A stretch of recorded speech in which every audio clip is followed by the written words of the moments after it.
Bonjour à tous. Permettez-moi de commencer par remercier le professeur Kerouadan de m'avoir associé à ce colloque, de m'avoir donné l'occasion, de me donner l'occasion de revenir sur un parcours que je commençais à oublier. En effet, j'ai quitté l'OMS il y a déjà 6 ans. Et donc, ce dont je vais parler ici, manager la santé dans les situations de crise dans la région africaine, est un sujet un peu général qui dépasse un tout petit peu le panel sur le Mali, mais il y a quelque chose, malgré tout, qui peut servir au Mali et dans l'expérience malienne.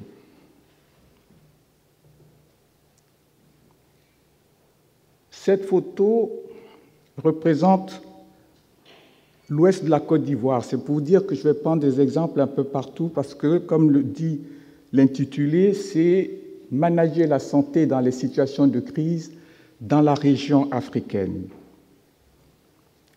Ce sont des déplacés internes dans l'ouest de la Côte d'Ivoire en rapport avec la crise post-électorale. J'ai préparé un sommaire parce que, ce n'était pas évident à première vue de voir qu'est-ce qu'on va mettre à l'intérieur de ce thème, manager la santé. Donc, en introduction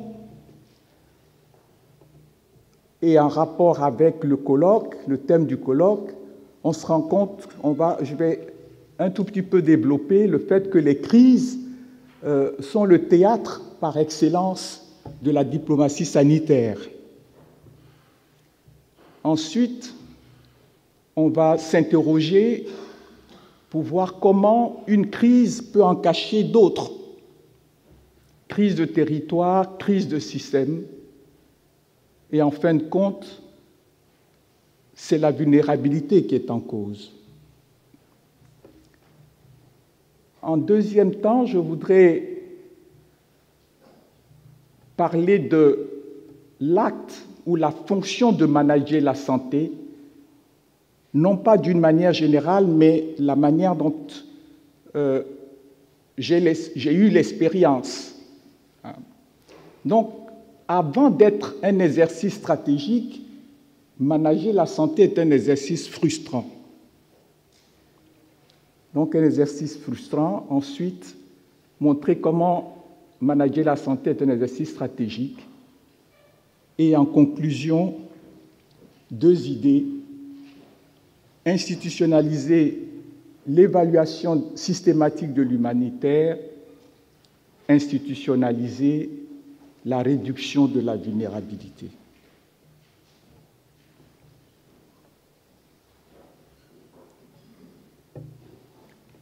Donc, en introduction, j'ai fait un petit rappel historique. Effectivement, fini les temps où les graves crises sanitaires, épidémies, maladies du sommeil, de la lèpre, étaient gérées par une seule administration, une administration de surcroît coloniale. Et tout ça se faisait autour d'un individu, particulièrement stratégique, particulièrement extraordinaire, et on a vu ces maladies-là se conjuguer au passé. Il s'agit du docteur Jameau pour la maladie du sommeil, du docteur Raoul Follereau pour la lèpre. Et on peut se demander si ce ne sont pas les aïeux de l'action humanitaire. Aujourd'hui, il y a une responsabilité mondiale à intervenir en cas de crise. Donc les acteurs pour gérer la crise, pour appréhender la crise, sont très nombreux. Ils sont nombreux, mais les éthiques et les approches aussi. Maintenant, on doit se poser des questions par rapport aux résultats. Est-ce que les résultats sont proportionnels au nombre d'acteurs qui interviennent? Et ça, je tiens cette expression d'un cadre de Congo-Kinshasa qui, sur un ton un peu humoristique, disait dans l'est de son pays, il y a tellement d'acteurs pour intervenir dans la résolution des crises qui sont en cours dans cette région-là. Il y a tellement d'acteurs, et surtout en matière de santé, il a l'impression que les résultats sont inversement proportionnels. Donc je tiens de lui cette expression de proportionnalité par rapport au nombre d'acteurs qui interviennent. Autre interpellation, quand on voit le nombre d'acteurs qui interviennent, les éthiques, avec leurs approches, etc., qui a certainement un besoin d'une gestion efficace, une coordination rigoureuse des questions de santé en situation de crise.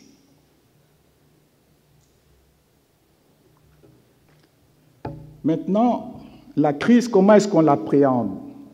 Est-ce que c'est une crise de territoire, une crise de secteur ou une crise de système? Effectivement, on peut donner quelques exemples.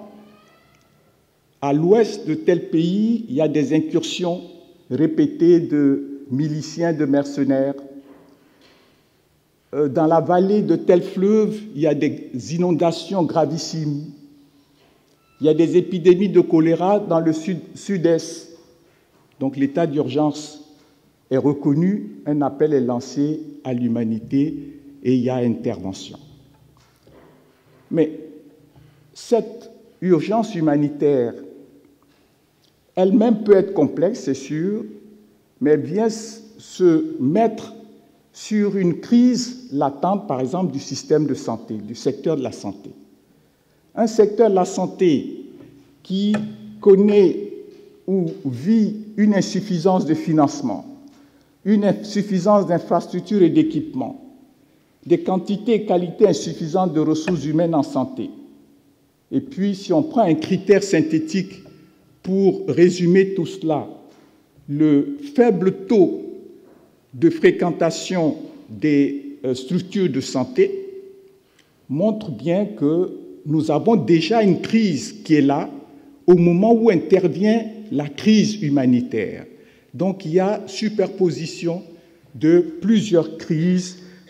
Il y a des strates de crise. On a encore une autre photo de population en détresse déplacée. Si on se réfère à des données qui sont un peu anciennes, mais on a vérifié que ces données sont toujours valables, sur 100 catastrophes à l'échelle mondiale, 20% seulement surviennent en Afrique, alors que 60% du total des décès liés à ces catastrophes sont des victimes africaines. 20% des catastrophes, 60% des décès. Donc ces deux chiffres montrent que plus que le niveau de sévérité des catastrophes, des désastres, des crises, c'est le niveau élevé de vulnérabilité des espaces et des sociétés africaines, y compris vulnérabilité du système de santé. C'est cette vulnérabilité-là qui est en cause.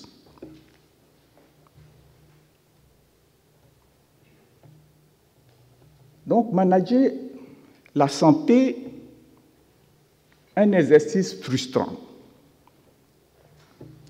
Donc, comme je répète, avant que le fait de manager la santé devienne quelque chose de stratégique, d'extrêmement important, tendant à réussir des résultats, à obtenir des résultats élevés, avant que ça ne soit cela, c'est un exercice frustrant. Pourquoi?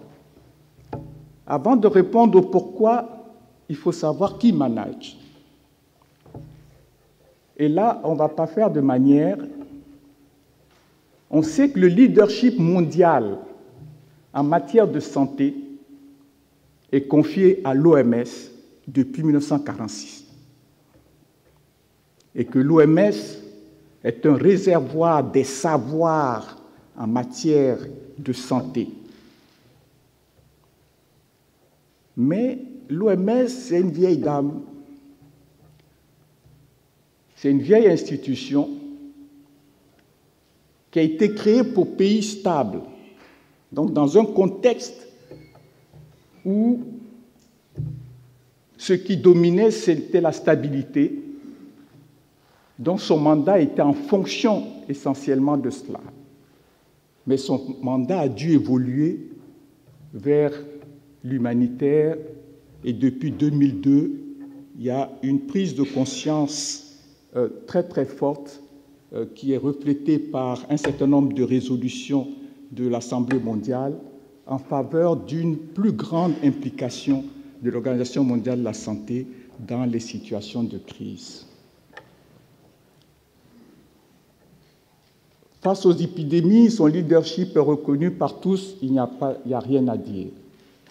Face aux crises complexes, effectivement, elle s'expose à la critique.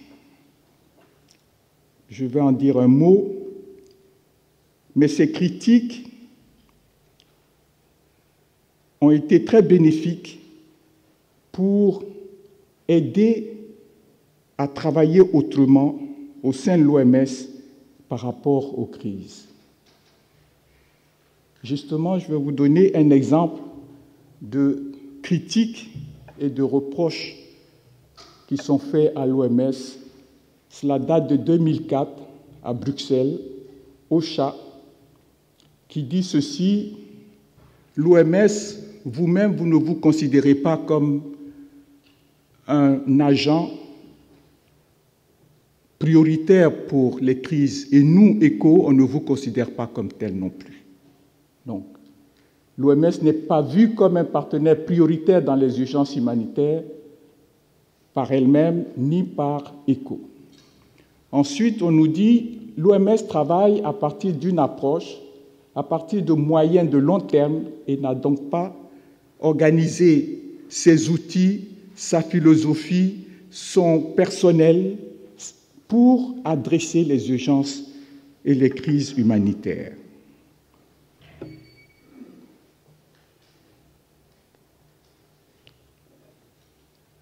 Donc il y a cette exposition à la critique, c'est frustrant. Il y a d'autres facteurs de frustration. L'OMS est, parmi tous les acteurs, le seul acteur qui a une position unique, une position qui est à cheval sur le ministère de la Santé des pays et l'international. Un genre de position de médiateur. Mais cette proximité avec le ministère de la Santé, qui sert énormément à régler beaucoup de questions pendant les situations de crise, cette proximité lui est parfois reprochée. On lui trouve trop d'acquaintance vis-à-vis des ministères.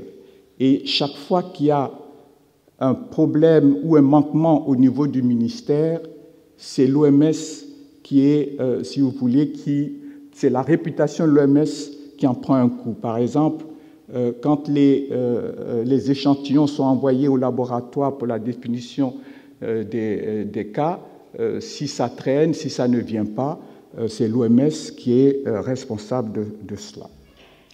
Je dois dire que dans le mandat de l'OMS, dans sa coopération avec les pays, il y a un chapitre dans lequel l'OMS, autorité internationale en matière de santé, peut, en cas de défaillance complète de l'autorité nationale en matière de santé, se substituer plus ou moins à elle, suivant un certain nombre de conditions. Autre facteur de frustration, c'est le manque de visibilité et le manque de prestige.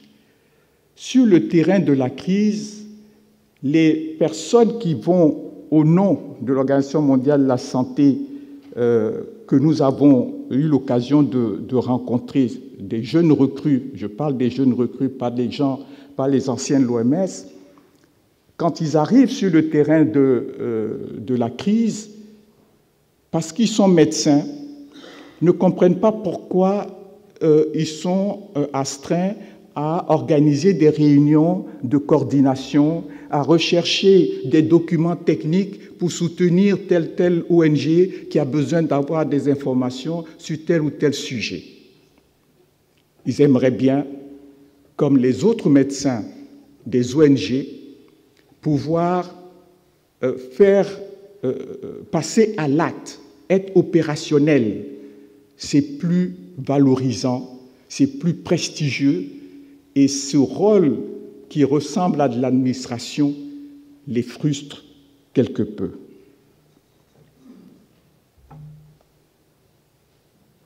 Cependant, il y a un large consensus autour d'un renforcement des capacités, ça c'était en 2003-2004, des capacités de l'OMS dans les urgences et les crises. Et vous avez vu les critiques très acerbes de ECHO par rapport à l'OMS, mais c'est ECHO qui a donné le plus de moyens à cette organisation pour renforcer ses propres capacités à intervenir dans les crises humanitaires.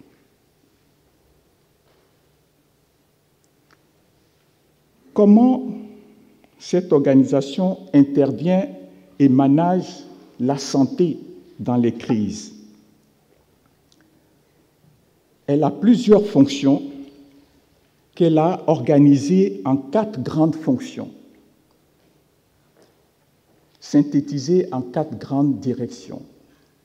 Évaluation des besoins et priorités en santé, où on peut trouver la surveillance épidémiologique, etc. La coordination des interventions sanitaires, l'identification et remplissage des gaps et le renforcement des capacités locales. Aujourd'hui, avec le privilège que j'ai d'être retraité, je peux me permettre de dire que la 3e fonction, identification et remplissage des gaps, est une fonction qui ne paraît pas vraiment stratégique et ne correspond pas tout à fait au mandat et à la philosophie de l'OMS. On peut se permettre de se passer de cette 3e fonction et ne retenir que 3 fonctions principales qui, elles, sont véritablement stratégiques et conformes au mandat de l'OMS. Il s'agit de l'évaluation des besoins et l'identification des priorités en santé, la coordination des interventions et le renforcement des capacités locales sur des questions techniques, mais aussi ça peut être sur des questions de collecte de données épidémiologiques, etc.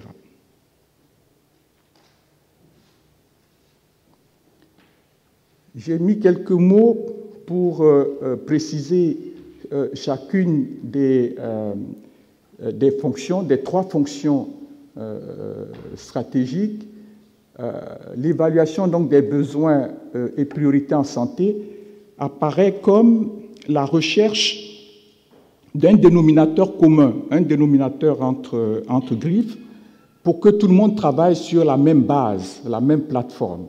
Voici où sont les problèmes, voici où sont les priorités, et cela est valable pour tout le monde et permet à chaque acteur de planifier ses actions conformément aux priorités.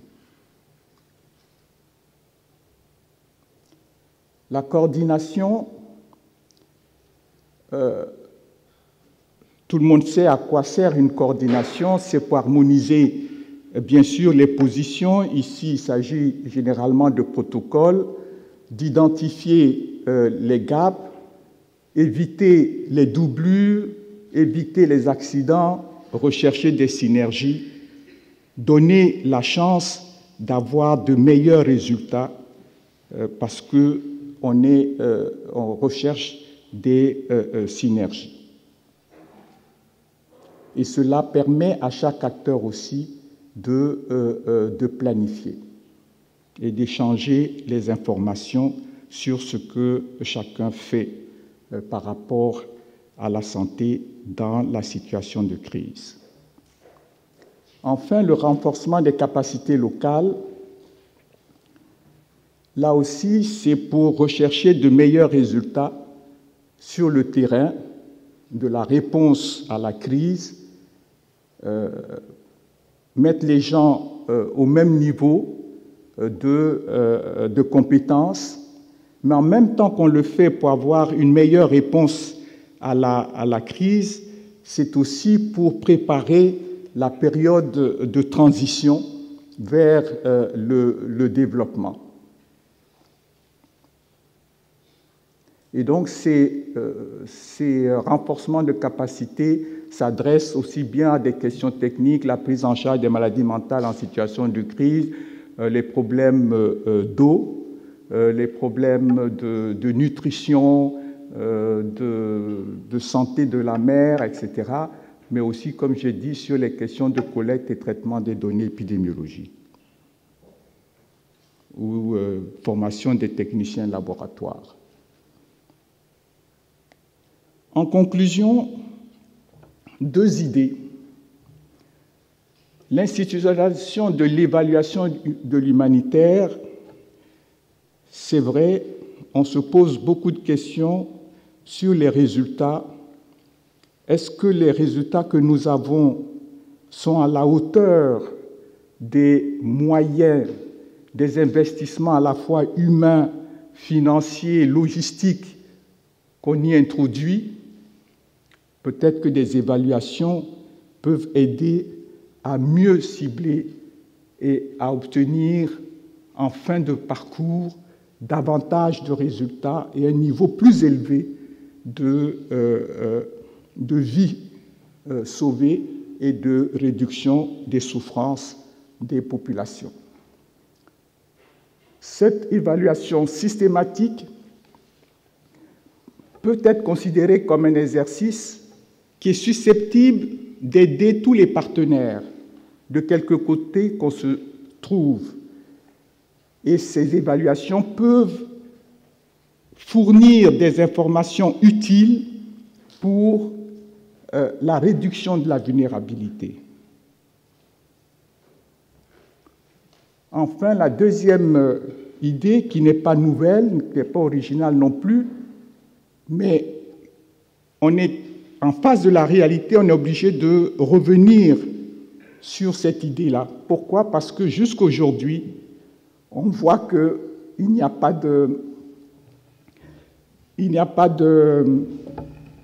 d'institutionnalisation, même quand un pays a passé la guerre. Donc, pour réduire la vulnérabilité, nous pensons essentiellement à institutionnaliser la réduction des programmes de réduction, de réduction des risques, de prévention et de préparation à la réponse aux catastrophes et aux crises.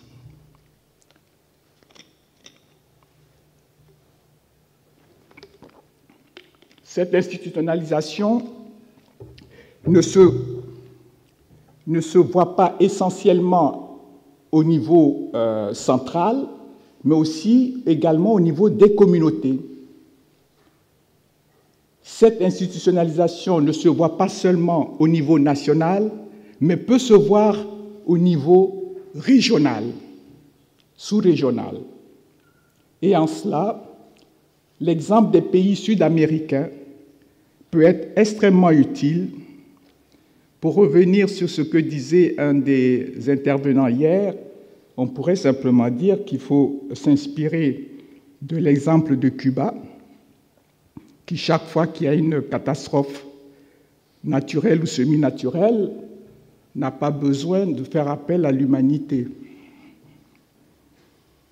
Il a pris déjà des dispositions en termes de logistique, en termes de manière de construire les maisons, en termes de connaissance par les communautés de ce qu'il faut faire pour gérer ces catastrophes.